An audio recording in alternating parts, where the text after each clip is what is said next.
Başlayaq. Türkan xanımın göndərdiyi çalışmaya baxırıq. Hansı ki, hamımızın tam işləməli olduğumuza bu yekunlaşıb deyə baxırıq.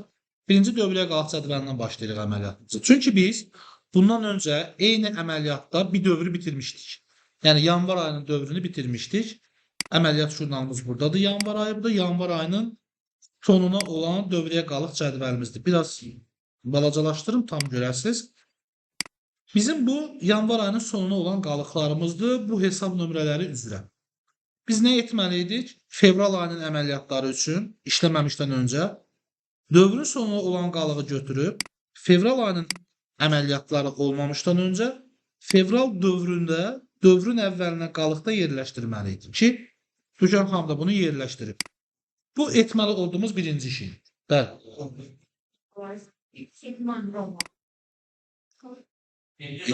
70, 706, 70,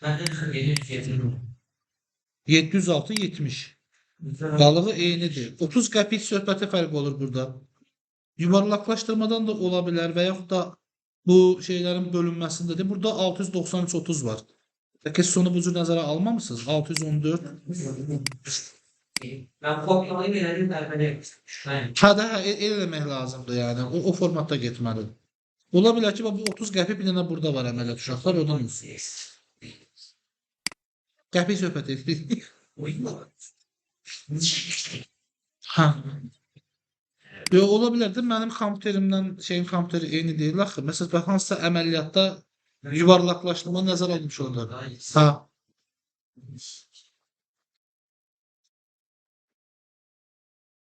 Qəpiyi nəzərə almışsa oradan demək. Yox, tamam, deyirəm də. Dövriyyə hissəmiz və dövrün sonuna qalığımız artıq əməliyyatımızdan asılı olacaq. Əməliyyat jurnalına keçməmişdən öncə birinci şərt üzrə gedəcəyik. Uşaqlar, çalışmanı necə etməliyiz? Dediyim kimi, birinci dövrəyə qalx cədvəlinə qalıqları yerləşdirdiniz. Orayla bağlı əməliyyatınız bitdi. Sualımız, müəssisə ikinci dövrdə işçiləri işə götürmüşdür və 2000 AZN əmək haqqı hesablamışdır. 2 işçiyə. Ondan sonra deyir ki, işçinin biri satış təmsilçisi, 800 AZN əmək haqqısı onundur. Digər işçi isə təchizatçıdır, 1200 AZN. Təchizatçı hansı vəzifədir? Müəssisənin elə bir işçisidir ki, o müəssisənin ehtiyacı olan mal, material, xam mal və xidmətlərin alışını edəndir. Gedir həmin şirkətləri tapır, onlarla danışır, müqavilə bağlatdırır və o malı müəssisə üçün təmin edir. Bu işçiyə deyilir təchizatçı. Yəni müəssisənin məhsullarını müəssisə üçün təchiz edən şəxs. Həmin işçi inzibatının işçisidir, idarə etmənin işçisidir, istehsal bölümünün deyil, amma digəri satış mütəxəssisidir, yəni satışın işçisidir. Onun üçün, üzr istəyirəm, əməliyyat jurnalında əmək haqqı xərci 711-də artıb, əmək haqqı öhdəliyi artıb, satış təmsilçisinin maaşı doğru qeyddir. Satış əmək haqqı 800 AZN xərci. Hesablar tanınmasın, xərci yazsa bəs edilir. 800 AZN və əmək haqqı öhdəliyi 800 AZN doğrudur. Digərini isə inzibati olaraq vermişsiniz, doğrudur. Birinci əməliyyatın müxabirləşməsi bu cürdür. Sual olan varmı? Tamam, davam edək. İkinci əməliyyatda satış meneceri yeni müştəri ilə, yəni Kristal Abşeron MMC ilə müqavilə bağlayıbdır. Müqavilə bağlayıb, informasiyadır sadəcə. Müqavilə şərtinə əsasən alınacaq malların 40%-ni öncədən avans ödəniləcək. Yəni, baxın, bu cümlə biraz sizi qarışdıra bilər, çaşdıra bilər. Satış meneceri bizim satış meneceridir. Müştəri tapıb Kristal Abşeronu bizim müştərimiz olub. Biz ona mal təmin edəcəyik. Müqavilə bağlayıb, müqavilə şərtinə əsasən alınacaq malları, yəni Kristal Abşeronundan gedir söhbət. Bizdən alacağı malları 40% öncədən avans ödəniləcək. Satılacaq malların satış qiymətinin 7400 AZN olduğunu nəzərə almaq şərti ilə. Yəni, Kristal Abşeron biz Kristal Abşerona 7400 manatlıq satış edəcəyik müqavilə şərtinə əsasən. O da həmin satış rəqəminin 40%-ni bizə əvvəlcədən avans olaraq ödəməlidir. Amma bunu işləməli yoxdur. Bəli, çünki hələ qərarlaşdırır. Sadəcə Avansın alınması əməliyyatı mövcud olması lazımdır. Niyə? Tamam, baxaq görə alınan yeri var. Müqavilə bağlayıb, mallar çatdırıldıqdan 20 iş günü sonra almalıdır axı. Yox, avans alınıbdır burada. Al diyebilirim. Siz almışsınız. Deyir ki, əməliyyat ardıcıllıq məsələsi var da. Birincidə sənə informasiya verib müqavilə bağlayıb, satacağı mal da bu qədərdir. Bu malın 40% qədər də avans almalıdır. Bu şərt budur. Hə, sən deyirsən ki, İmmunnoy avansı aldı deyə bildirilsin deyə. Tamam, başa düşdüm. Yox, elə də qəbul edə bilərsən. Yəni o çünki burada ödəmə ilə bağlı bir əmrləşmə tam deyil. Onu cür qəbul etməmiş də ola bilərsən. Amma avansın alınmasını harda reallaşdırdın bə? Reallaşdırmadım çünkü alındı demədim. Bəs yaxşı, onda nə oldu müqavilə şərtləri? Bəs mən kristallardan mal satdım. Hansı şərtlə satdım? Bəli. Doğru deyirsən. Mən də baxıram cümlədə əmr olaraq demir. Deyir ki, avans ödəniləcək. Yani bilmiyoruz. Hə, bəli. Amma bu doğrudur. Avansını yedi yaranlar. 2906 nədən aldın? Niyə çıxmadı? Bəli, artmalıdır. Bank hesabın artmalıdır. Bu doğrudur. Bunu da işarələyirəm. Daha sonra üçüncü şərtimiz. Bu sifarişi yerinə yetirmək üçün təchizatçı Tatarlar inşaat malları topdan satış müəssisəsi ilə müqavilə bağlayıb buna bir dənə nöqtə qoyum.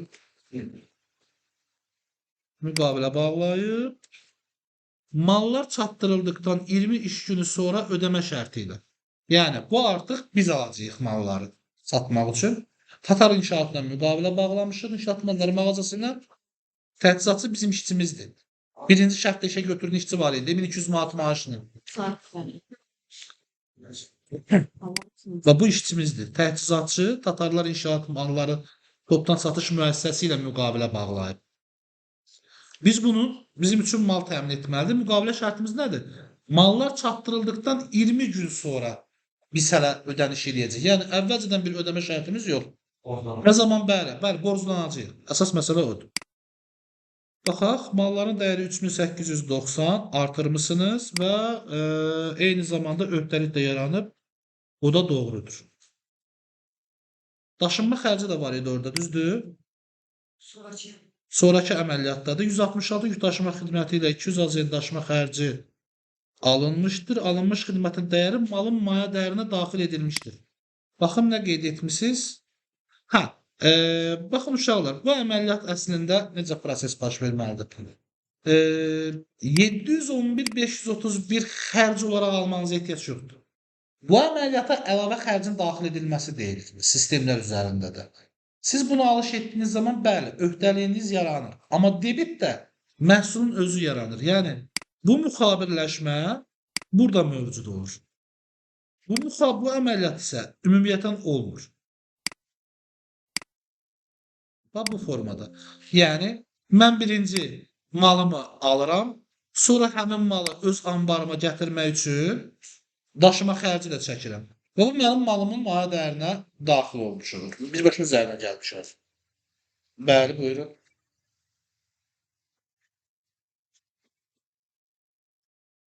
Bəli. 701 niyə isimim deyə daxil olsun ki? İsimimdə nəyimiz idi bizim? Biz malı satırıq mı ki? Satmaq üçün almışıq. Hələ satmamışıq ki. Mal bizim ambardadır da hələ. Yox, satılmış malların maddədə daxil olmuşdur demir. Şərtdə oxu zəhmət olmasa malın maya dəyərinə daxil olur. Bunu çözdüyümüzə görə. Bax, o dediyim kimi xanımın işlədiyində bir yanlış yoxdur. Yəni birinci xərcini göstərib, sonra həmin xərci kapitallaşdırıb. Əməliyyat artıqlığı var sadəcə. Nəzarət etdiyi əməliyyatların sayını artırıb. Qeyd etdiyi. Nəticə olaraq doğrudurmu? Bəli, doğrudur. Bizsə alışımızı əməliyyatın adı belə gedir, yəni. Əgər aldığımız bir xidmətin xərci varsa, o xərc mütləq əlavə xərcin daxil edilməsi əməliyyata kimi girilir. Debitində başqa bir xərc yaradılmır. Hə, belə ola bilərdi. Bu daşıma xərci, biz maya dəyər dərsimizdə öyrənəcəyik bunu. Bu daşıma xərci bir neçə çeşid məhsul üçün çəkilmiş bir xərcdirsə, fərqli-fərqli məhsullar varsa içəridə, onun bölüşdürülməsi apara bilirlər. Yəni həmin əməliyyatların müəyyən qədəri bu mala, müəyyən qədəri bu mala bu formada gedə bilər. Amma daşıma xərclərində net olan bir şey odur ki, mənim anbarıma qədər olursa daşıma, mənim anbarıma mal gəlirsə, malın maya dəyərinə daxil olur. Mənim anbarımdan müştərinin anbarına gedirsə, o zaman hə, sən dediyin ehtimal yaranır. Satışın maya dəyərinə də daxil ola bilər. Amma biz onu etmirik. Satışın maya dəyərini çotumuzu düzgün aparmaq üçün satdığımız məhsulun dəyərini, ondan əlavə o satışı edə bilək deyə, satış realizə ola bilsin deyə çəkəcəyimiz xərcləri isə müəssisənin gəlirindən çıxmaq şərti ilə 801-in debitinə bağlayır. Təzədən 701-ə yox. O malları ona görə alır. Burada malları maya dəyərindən. Bəli, artırdım 200 manatda. Yəni buradakı 711 müxabirləşməsi var idi. Onu ləğv elədim. Xanım nə etmişdi? 711-in debiti eləmişdi, 531-in krediti eləmişdi. Xərcin özünə 200 manatı. Mən onun debitini 205 yazdım. Ortadakı əməliyyatı da sildim. Ki olmaz. Bunu da artıq doğru olaraq işarələyirəm sizlər üçün. Növbəti əməliyyata baxaq. Alınmış malların müəssisənin anbarına daşınma, bunu dedik də. Anbar qalığının 70% kristal abşerona 7400 AZN satılmışdır. Satılan mallar üçün 166 ilə danışılmış və yükləmə və boşaltma, həmçinin daşıma ilə bir yerdə 250 AZN müştəriyə çatdırılma xərci yaranmışdır. Yəni, məhsulun anbardan müştəriyə çatdırılması üçün 250 manatlıq əlavə bir xərc yaranıb. Məhsulu 7400-ə satmışam. Hansı məhsulu satmışam? Anbar qalığımın 70% qədər olan məhsul. Artıq nə edəcəm? Birinci dövrəyə qalıq cədvəlimə gələcəm. Baxacam ki, mənim anbar qalığım nə qədərdir? 100 min. Dövrün əvvəlinə anbar qalığım 100 manat idi. Bəs mən nə qədərlik bir mal aldım onun üzərinə? 4435 manatlıqda bir malım gəldi. İkisinin bir yerdə cəmi nə qədər etdi? 4535 manat. Onun 70% nə qədər etməlidir? Onu müəyyənləşdirməliyim. Zəhmət olmasa vura bilərsiniz mənim üçün. 4535 manatın 70%-ni. Bizim başqa mal alış əməliyyatımız yoxdur ki burada. Daha sonra, ha? 3174. Yox, daha sonra var. Mal alışı yenə var. Yox, 345 manatlıq var. Bu inventarizasiyadır. Bir dənə. Tam deyil. 200. Hə, 3890 üstə 100 gəlib, bəli. Yox. Bəli, bax. Bax, həmin dəyəri, əldə etdiyiniz dəyəri. Çünki burada başqa alışlarımız da var, uşaqlar. Mən bu hesabladığım formada edə bilmərik. 100 manatın üstünə bu satış əməliyyatı baş verəcək vaxta qədər, satış baş verəcək qədər nə qədər mal gəlibsə, onların cəminin 70% mənim satılmış malımın maya dəyəridir. Şimdi neydi? Şu an 300 manat geldi. Fazlıydı. Bax deyirəm. Gəl baxaq, şərtlərlə baxaq. Bizim nə qədərlik qalığımız var dövrəyə qalıq cədvəlində?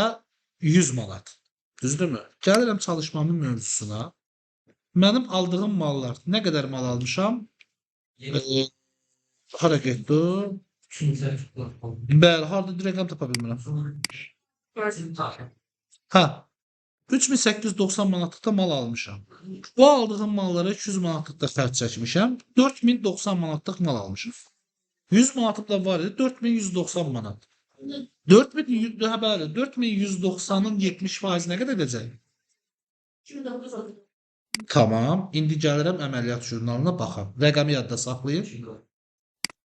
211, 601 satışı göstəribdir, doğrudur. Burada mən bir izah vermək istəyirəm. Birinci, yox, bir dənə əməliyyata baxım. Hə, maya dəyərdə 100 manat vermedi. nəzərə almamışdım. Az çox təxmin edirdim. Rəqəmimiz nə qədərdir? 2900 oldu. 33 manat. 2933 manat. Deyir, bu qədər qüsur qadı qızında da olur. Olsun da nə olacaq ki? İzah etmək istədiyim şey nədir? Bu gün buna bir əlavə etmək istəyirəm. Satış müxabirləşməsi ilə bağlı. Şöyle bu birinci sətir, birinci müxabirləşməni görürsünüz. Bu hər zaman keçərlidir. Yəni bunun bir kredit tərəfi var ha.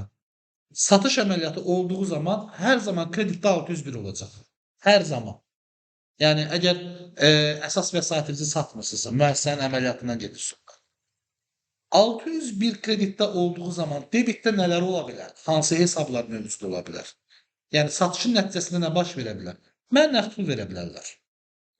Yəni yerində satış edirəm, mənə nağd pul verərlər. Mənə pul verməyə bilərlər, alacaq yarana bilər. Mənə bank hesabım və yaxud da post terminalla pul ödəyə bilərlər. Kartla bankıma otura bilər. Yəni 221 ola bilər, 211 ola bilər debitor və 223 ola bilər bank. Bu üçü mütləq olması lazımdır. Əgər satışımızın qarşılığında pul varsa pulu yazırıq. Əgər satışımızın qarşılığında alacağımız əmələ gəlirsə, alacağımızı yazırıq. Burada alacağımız əmələ gəlib, alacağımızı qeyd etmişik. İndi ikinci mövzuya gəlirik. Biz nəyi satmışıq? Avtomatik hər zaman satışdan sonraki maya dəyər əməliyyatında debitdə 701 olacaq. Heç vaxt başqa hesab olmayacaq. Hər zaman debit 701 olacaq. Bunu əzbər kimdə yazı saxlaya bilərsiniz.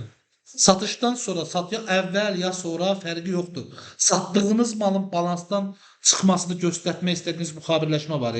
O satdığınız malın azalmasını göstərmək istədiyiniz maya dəyər əməliyyatı, belə deyək, maya dəyərinin silinməsi əməliyyatını. O zaman 701 hər zaman debitdə olacaq. Başqa hesab olmayacaq. Bəli, baba bu ikinci var. Satdığım malı balansımdan silmək üçün. Aslında mənim balansımda olan mallara mən ehtiyat deyirəm və onların dəyərini pulla ölçürəm. Düzdürmü? O pul mənim kapitalımın bir hissəsidir. Mən bunu satdığım zaman bu kapital mənim balansımdan çıxır axı. Çıxanda nəyin hesabına çıxardıram? Ancaq xərcin hesabına. Çünki maliyyə bərabərliyində kapitalı azaldan tək hesab xərcdir. Bir də dividenddə. O zaman satışımın xərcini yazacağım hesab olan 701 hər zaman debitdə olur. Dəyişən şey onun kreditidir. Mal satıramsa kreditdə malı yazıram. Hazır məhsul satıramsa kreditdə hazır məhsulu yazıram. Xidmət satıramsa kreditə o xidmət formalaşa bilməsi üçün mənim nə qədər ki xərclərim var. 700-lərdə, 711-də, 721-də bu icarə xərcim ola bilər, internet xərcim ola bilər, əmək haqqı xərcim ola bilər. Həmin xərclərdən silirəm xidmətin maya dəyərini. Xidmətlə bağlı gələndə həmin şeyi göstərəcəm. 701 hər zaman olduğu kimi qalır. Amma satdığın məhsulun formatından asılı olaraq, sənin balansındakı adlandırmasından asılı olaraq həmin hesabdan silinməni verirsən. Əgər satdığın məhsul, misal üçün, sənə satdığın məhsul deyək ki, əvvəldən bunun əsas vəsaiti olubdur, indi istifadə eləmir. Onu əsas vəsaitlərdən atıbdır 206 nömrəli satış məqsədindən saxlanılan aktivlər hesabına. Onu satdığı zaman nə edəcək? Həmin hesabdan kreditləşdirəcək. Deyək ki, 701-in debiti hansı hesabdadır məhsulun özünün qeydiyyatı, balansda? Həmin hesabın krediti. Yəni burada hər zaman 205 kreditdə olmur. Bugün biz mal satırıq deyə kreditdədir. Mal gəlsə debit olur. Bəli? Mal gəlsə debit olmaya dəyər xərcim var. Malın gəlməyinin satışla nə əlaqəsi var? Sualı tuta bilmir. Sualın əlaqəsi. Mal gəldiyi zaman səndən mal artır, mala görə borcun artır. Bu əməliyyat, bu satış əməliyyatıdır. Sən satdığın zaman sənin balansın artmır. Balansın gəlirin hesabına artır. Sən satdığın zaman balansında bir aktiv azalması da baş verməsi lazımdır. Yəni debitlərdə bir azalmanın getməsi lazımdır. O da ki, nəyi satırsansa onun hesabına. Biz nə bilirik ehtiyatlarda? Xam mal və material bilirik, hazır məhsulu bilirik, malı bilirik, istehsalat məsrəfini bilirik, inşaat məsrəflərini bilirik və satış məqsədi ilə saxlanılan digər ehtiyatları bilirik. Bunlar nələrə aiddir? Mən nəyi sata bilərəmsə ona aiddir. Mən hazır məhsul sata bilərəm, bəli. İstehsalat müəssisəsiyəmsə mən bu məhsulu istehsal edirəmsə, bu mənim balansımda mal kimi olmur ki. Bu artıq hazır məhsul kimi olur. Mən düzəltdiyim o hazır məhsulu satıram. Düzəltdik. Bu satışın müxabirləşməsi. Baxın uşaqlar, bunu istəyirsiniz qeydini yadınızda saxlayın. İstənilən satışın müxabirləşməsi bu formadadır. Dəyişəcək hesab bu hesab və bu hesabdır. Yəni qarşılıqlı hesablar. Aktivlərdə satış zamanı debitor, pul, yəni kassa və bank dəyişə bilər. Maya dəyərinin silinməsində isə kreditdə satdığım məhsul dəyişə bilər. Mal, hazır məhsul və yaxud da ki, satış məqsədi ilə saxlanan aktivlər. Buyurun. Getdi, sual bitdi. Sənin sualın? Tamam. Növbəti şərtə baxaq.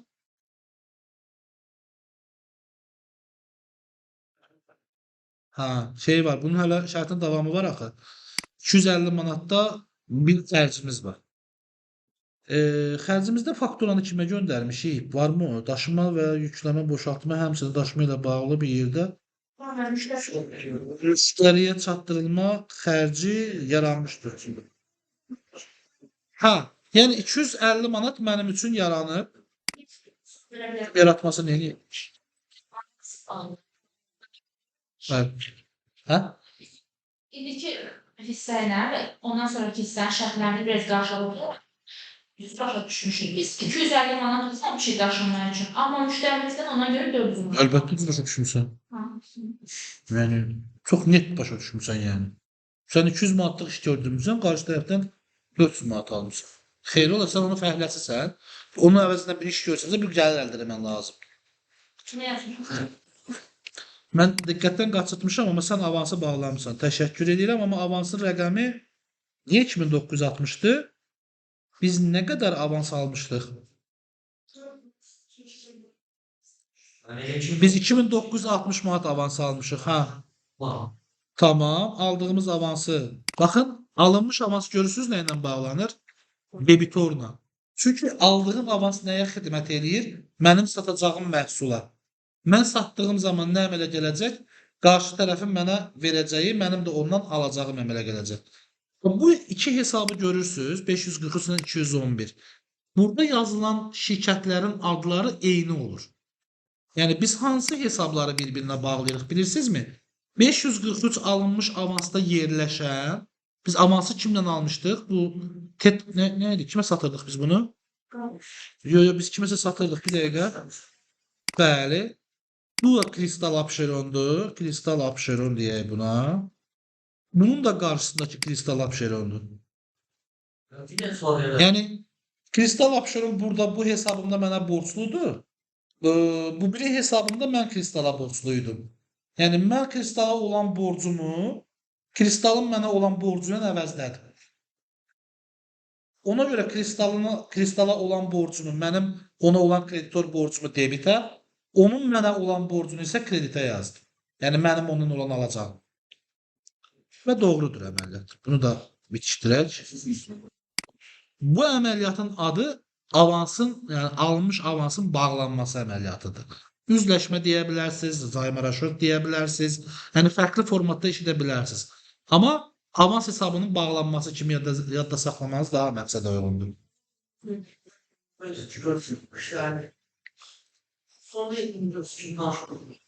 Necə?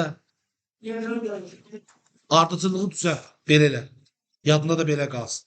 Çünki ardıcıllıq prinsipi çox şey dəyişir. Yəni çox rəqəm, çox hesabatı dəyişir. Bəli.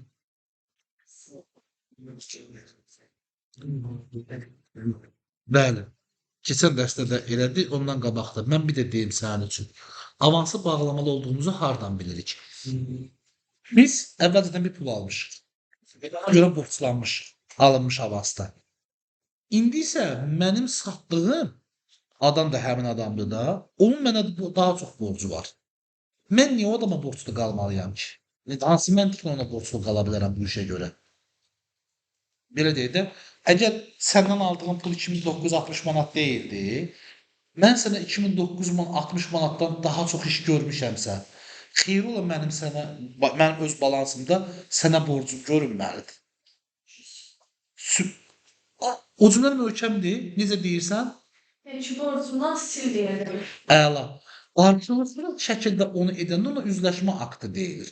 Borcundan sil mövzusu elə əmələ gəlir. Bunu kim deyir? Bunu artıq belə deyək də, qarşı tərəf bizə deyir ki, mənim borcumdan onu sil də. Onsa sənə avans vermişdim. Qarşı tərəfə mühasibə deyir. Biz nə deyirik? Avans alan tərəf. Tamam, səndən aldığım avansı sənin mənə olan borcu ilə bağlayıram. Yəni alacağımdan bağlayıram. O zaman həmin avansı bağlayıram onun mənə olan borcu ilə, debitorumla.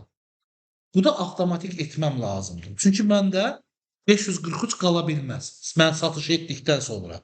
Bax, mən gəliri tanıdıqdan sonra, alacağı tanıdıqdan sonra o məndə açıq qala bilməz. Onu bağlamalıyam.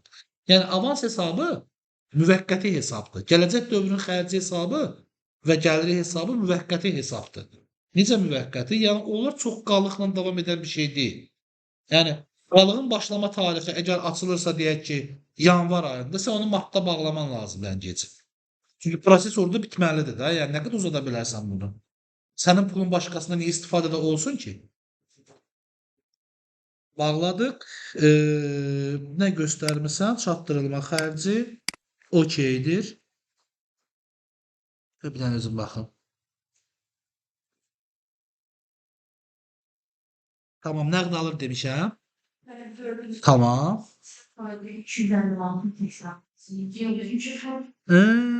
Bəs maya dəyəri hanı?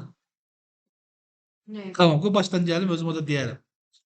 150 aylık 250 aylık yazmalıdır. Onu demirəm. Burada bizə bildirmişdi ki, 250 manatlıq xərc çəkmişik. Xanım nə edib? Çatdırılma xərcini çəkib, 531 borclanıbdır, doğrudur. 250 manat, 250 manat. Borcun yaradıb, borcun görə də xərcini yaradıb. Hələ ödəmədən söhbət getməyənə görə ödəməni də etməyib. Təkrar nə baş verib? Bir dənə də satış əməliyyatımız baş verib. Nəqdə pulunu ödəyiblər. Biz 250 manat xidmət haqqıya eləmiş, daşımız xidmətinə xərc çəkmişdik axı. Onun əvəzində şərtdə nə tələb etdik? Dedik ki, bizə ikinci şərtdə 400 manat nəqd şəkildə almışıq artıq. Bu da bir satış əməliyyatıdır. Doğrudurmu? Gəlirəm. Xidmətdən gəlir əldə etmişəm. 601-in krediti, 221-in debiti. Yəni 400 manatlıq satmışam, 400 manatı da mənə ödəyiblər. Ödənilməyib. Evet. Pul ödənilib.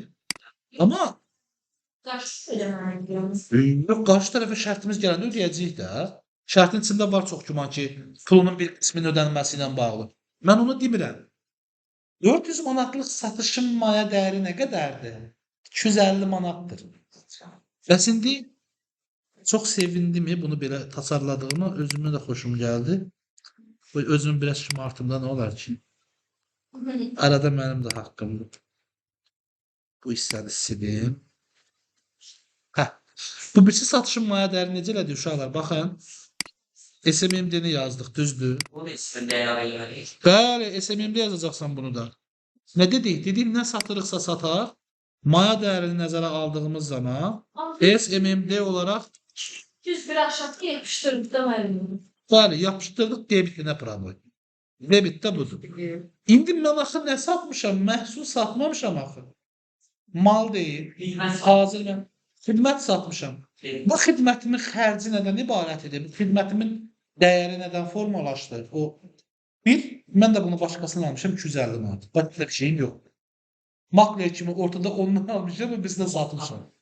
Ancaq 250 manatım var. 250 manatı qeyd eləyəndə hansı hesaba qeyd eləmişdim? Artırmışdım.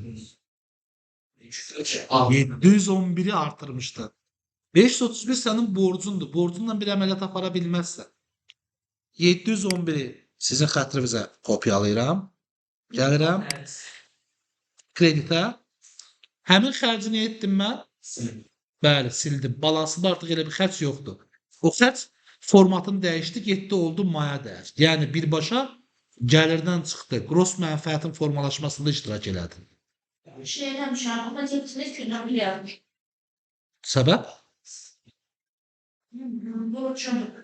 Kaş o yazanda o səbəbləri də qeyd edək, sizin niyə yazdığınızı. Çünki çox vacibdir. Həmin anda nə düşündüyünü bilsək, o səhv orada düzəldərik. Necəlik? Biz uçanda 166 şirketinden Bəli, hizmet aldık. Sonra bak. bəli. Tamam. Bir borçlanmadı, birbaşa pul ödədi sənə. Nəqd. Yok, bir de yanlışım bu. Tamam olsun Eko'ya. Şirketler 360 deli kimi yazmış bunu. Ben güzelliğine de kraliçe yazmışım. Gelirimiz diye yazmışım. 400 manat ödəməyim, Yox. ödəməyim. Yo. Amma dövrəyə qalxdı gəl başqa rəqəm çıxacaq axı onda. Dövrəyə qalxacaqda başqa rəqəm çıxacaq.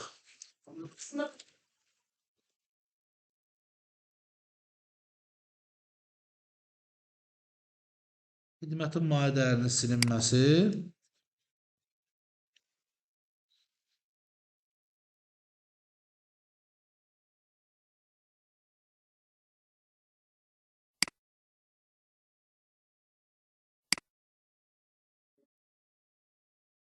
Belə deyim, əziyyət çəkərdi, özləri gələrdi, danışardı maşını, bağlayardı müqavilələrini, aparardılar malları. Qardaş, mən əziyyət çəkmişəm, sənin iş görmüşəm, sənin əvəzindən əməliyyat aparıram. Malın satışından əlavə xidmətin də satışını. Ki, sənə əlavə xidmət də göstərdim. Ona görə 400 oldu. Oradan da pul qazanmağa çalışdım. Həmin o 400 manatın mən nə qədər pul qazandığımı bilmək üçün bunu yazıram uşaqlar.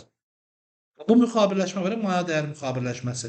Həmin 400 manatdan nə qədər qazandığımızı bilmək üçün. Qeyd etdik. Artıq pullar oldu. Bu düzdür. Bunu düz olaraq qeyd edirəm. Bunu da düz olaraq qeyd edirəm. Yəni, nağd şəkildə pulun verilməsi. Bu da həmin satışın maliyyə dəyəri. Bunu da okeylədim. Növbəti əməliyyat. 166 yükdaşıma xidmətinə yaranmış borcun 80% ödənilmişdir. Bəli, 166 yükdaşıma xidmətinə bizim nə qədər borcumuz yaranıb? 250 manat biri idi. Bir nə qədər idi? Biri də 200 manat idi. 450 manat. 450 manatın neçə faiz dedi şərtdə? 80%-nə baxın nə qədər eləyəcək? Tamam. 360-ı tekstilçilərimiz ödəyiblər. Əla. Tamam. Sonraki şərtimizdə Akkaşla bax. Akkaşa borc vermirsən. Məsəl dost təşkilata borc verib. Verilmiş borcu artırmısan. Pulu azaltmısan. Doğrudur. Uşaqlar bunu başqa əməliyyat eləyən və yaxud da məntiqini anlamayan var mı aramızda? Akkaşa verilən borcu. Bəli, aktivlərin yer dəyişməsi olur. Nəyi? Faizə ilə gələcək. Məsəl üçün.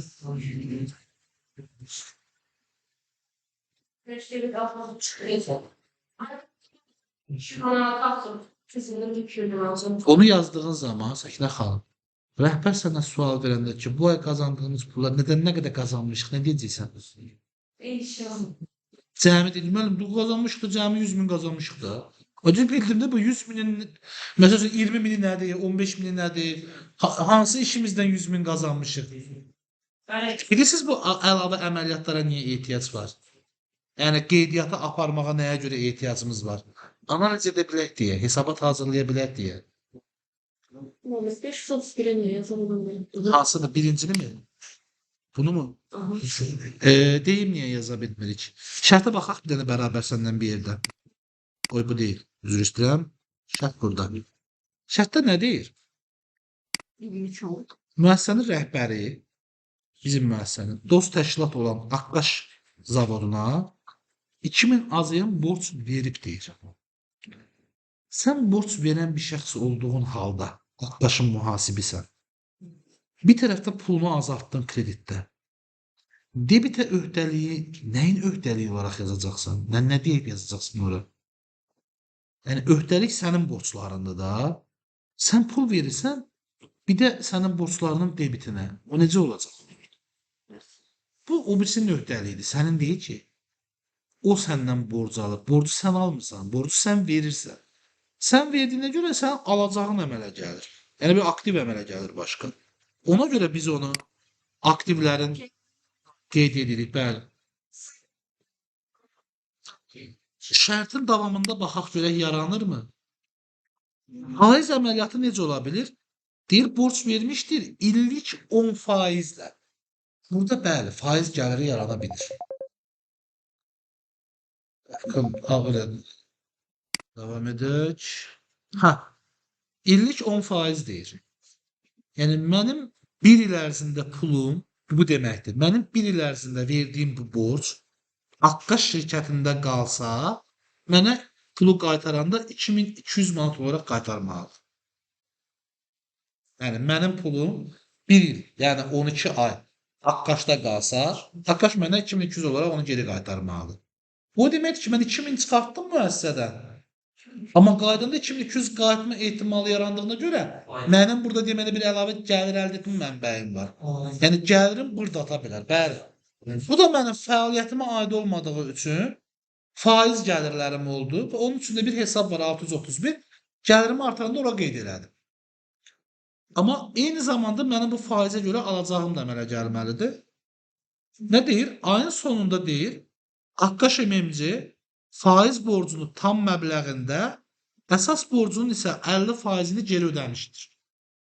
Gəlirəm əməliyyatlara. Birinci əməliyyatda borcu verdim. Borcun verilməsi düzdür. Faiz gəlirləri üzrə qısa müddətli debitor borc və faiz gəliri satışını qeyd etməyin doğrudur. Rəqəm nə qədərdir? 16.67-dir. Bunu necə əldə etmisən? 12'ye böldün, bir ay tapdın. Doğrudur. Bir illiyi 10% ise bu etti 200 manat.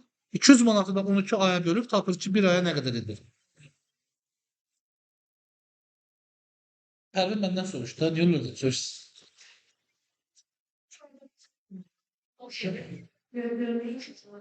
Ha, yani teknik hata olabilir. Faiz gəliri də düz. Sonraki çalışmamız nə deyirdi? Faiz məbləği bizə ödənilib deyirdi. Bəli, pulum artdı. Harda ki müştəri ödədi bu pulu? Faiz gəliri üzrə debitor borclarım var idi. Oradan ödədilər mənə. Doğrudur. 16.67. Tam məbləğdə bağlamış oldum. Daha sonra isə deyir ki, əsas məbləğin də 50%-ni ödədi. 223, 233. Bu da doğrudur. Əsas məbləğ harda yerləşmişdi? Mən borcu verəndə hara qeyd eləmişdim? Baxın, 233-ün debitinə qeyd eləmişdim. İndi əsas məbləğ məndə azaldığı üçün yenə həmin yerdən də mənə geri qayıtması lazımdır. Bu da doğrudur. Növbəti şərt fərqlidir deyəsən. Ay sonu inventarizasiya zamanı müəssisənin anbarında artıq gəlmə müəyyən edilmişdir. 345 az yeni dəyərində məbləğində artıq gəlmə olub. Səbəb aşkarlanmadığı üçün əməliyyat təsdiqlənmişdir. Elə yazmışam, təsdiqlənməmişdir yazmışım. İkisinin arasında bir şey yazmışım. İkisinin arasında bir şey yok. Burada səbəb aşkarlanmadığı üçün yazmışam da ama. Ki yani bu mənim artıq gəlməmdir. Yarısı mənim, yarısı sən. Yəni ki, baxın bunu nə üçün qeyd eləmişəm? Düzdür, hərf səhvinə görə biraz yanlış anlaşılma baş verə bilər. Amma bir situasiya var. Biz artıq gəlmə əməliyyatında vaxt veririk axı ki, yəni, müəyyən olunsun, axtarılsın, araşdırılsın.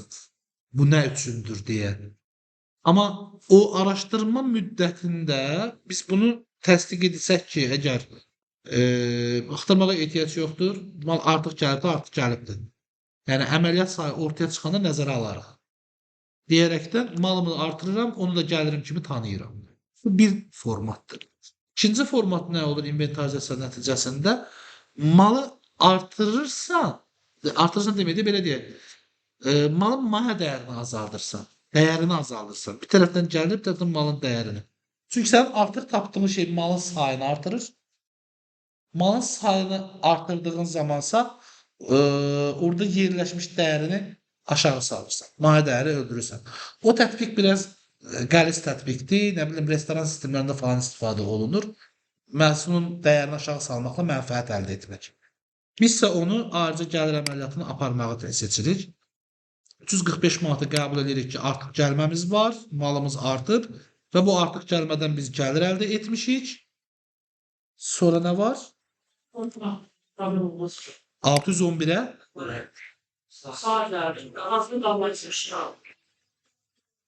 belə deyək də Sar əməliyyat gəliri kimi yazmağınız doğrudur. Amma burada gəlir hesabını gördüyümüz üçün mənim üçün çox bir şey dəyişmir. Niyə dəyişmir? Çünki hələ siz əməliyyatın başlarındasınız. Belə deyək də, aparılmasını. O cür sinifləndirməyə sizləri çox da yönləndirmək istəmirəm bir detallara. Bəli, gəlir hesabları bölünə bilən hesablardır.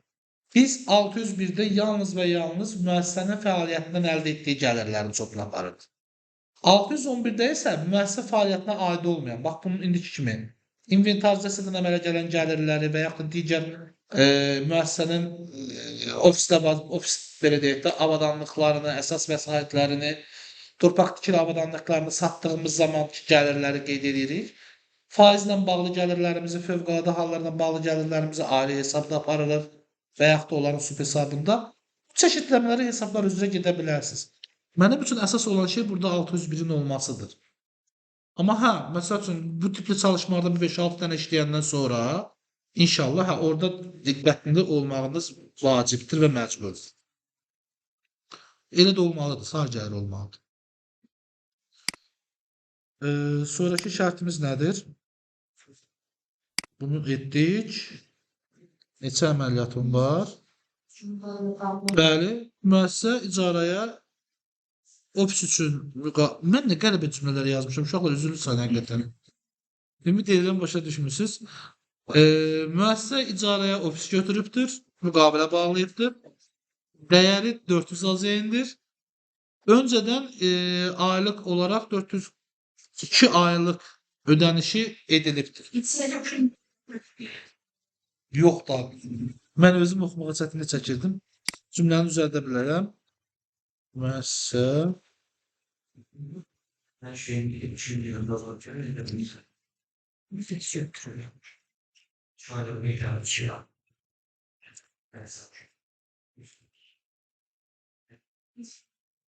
İcara hakkı nə qədər idi? Yadına tutmasın. 400 AZN.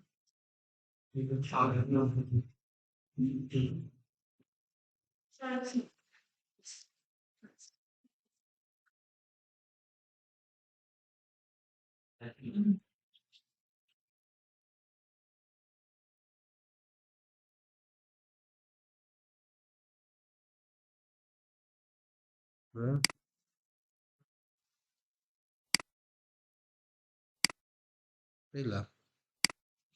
İndi baxaq. Bəli.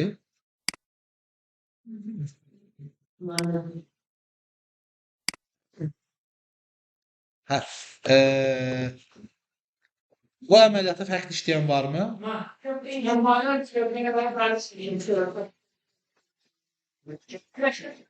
Şərtdə nədir?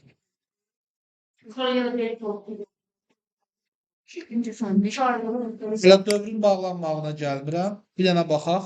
Yox, uşaqlar, baxın burada məsələ nədir? Sənə hələ demirəm neçə aylığı, 2 ayın ikisində orada qalıb. Hələ təzə ödəmisən. Sən uzaq başa bunu bir ayını hesablaya bilərsən. Ən yaxşı halda. Baxın, 400 manat bağlayıb mı? 400 manatı bağlayıb. Amma bağladığı yer doğrudurmu? Birbaşa xərcə bağlayıb.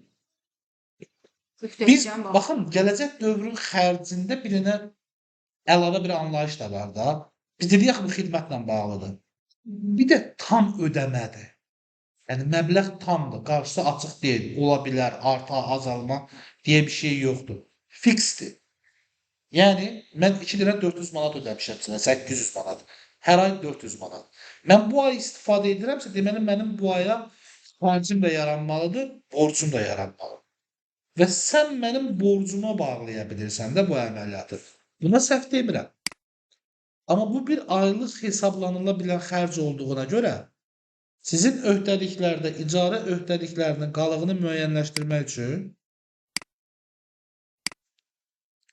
burada bir aylıq əməliyyatı birinci 721-ə debitində, ikinci 535-in krediti,